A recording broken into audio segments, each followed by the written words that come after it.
জুলাই অভ্যুত্থানে নেতৃত্বদানকারী ছাত্র জনতার সমন্বয়ে শুক্রবার আত্মপ্রকাশ করতে যাচ্ছে নতুন এক রাজনৈতিক দল। দলের নাম ন্যাশনাল সিটিজেন পার্টি।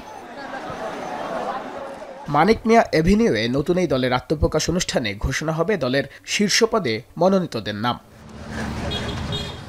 এই আয়োজনকে ঘিরে জাতীয় সংসদ ভবনের সামনে নানা কর্মযজ্ঞ, মূল মঞ্চ তৈরি, শামিয়ানা টাঙানো সহ নানা কাজে ব্যস্ত শ্রমিকরা। অতিথিদের জন্য প্রস্তুত হচ্ছে আসন।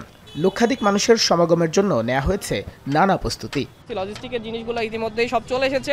আমরা ট্রাফিকের সাথে কথা বলে যখন আমাদের যানবাহন পুরোটা কমে যাবে, দেন আমরা আমাদের মঞ্চের কাজ এবং মঞ্চের সামনের কাজগুলো শেষ করব। এরই মধ্যে দাওয়াতপত্র আন্তরিকতার সাথে গ্রহণ করেছেন প্রধান উপদেষ্টা। যমুনায় দাওয়াত দিয়ে বের হয়ে আব্দুল হান্নান মাসউদ জানান, প্রধান উপদেষ্টা ছাড়াও জুলাই আন্দোলনের সহযোগী সব রাজনৈতিক দল, সুশীল সমাজ, আন্দোলনে আহত শহীদদের পরিবার ও বিদেশি কূটনীতিকদের দাওয়াত করা হয়েছে। বাংলাদেশের সকল শ্রেণী পেশার মানুষ মোটামুটি সকলের উপস্থিতি চাচ্ছি। আমরা যেহেতু জুলাই গণ অভ্যুত্থান পরবর্তী জন আকাঙ্ক্ষাকে ধারণ করেই সেই জন আকাঙ্ক্ষার ভিত্তিতে আমরা একটি পলিটিক্যাল পার্টি করতে যাচ্ছি। সেই জায়গা থেকে আমরা আমাদের শহীদ পরিবারকে দাওয়াত করছি। আমরা সকল রাজনৈতিক দল যারা ফ্যাসিবাদ বিরোধী আন্দোলনে আমাদের সঙ্গী ছিল, আমরা তাদের সকলকে দাওয়াত করছি। সন্ধ্যায় বাংলা মোটরে নাগরিক কমিটির প্রধান কার্যালয়ে হাসনাত আবদুল্লাহ জানান, ন্যাশনাল সিটিজেন পার্টিতে যুক্ত হচ্ছে নানা শ্রেণী পেশার মানুষ।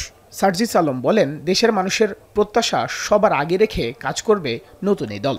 পুরো বাংলাদেশের তরুণ প্রজন্ম, ছাত্র জনতাকে একসাথে রেখে সংসদে প্রতিনিধিত্ব করার কথা ভাবছে, বাংলাদেশের মানুষের প্রতিনিধিত্ব করার কথা ভাবছে।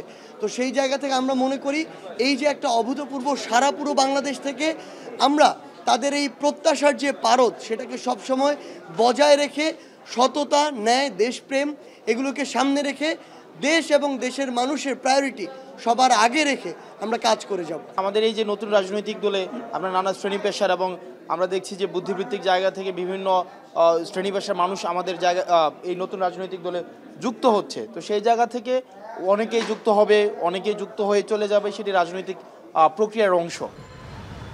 দেশে নতুন রাজনৈতিক বন্দোবস্তের লক্ষ্যে মানিক মিয়া এভিনিউয়ে ঐতিহাসিক অনুষ্ঠান ঘিরে থাকছে পর্যাপ্ত নিরাপত্তা ব্যবস্থা। বাইজিদ সাদ, এখন, ঢাকা।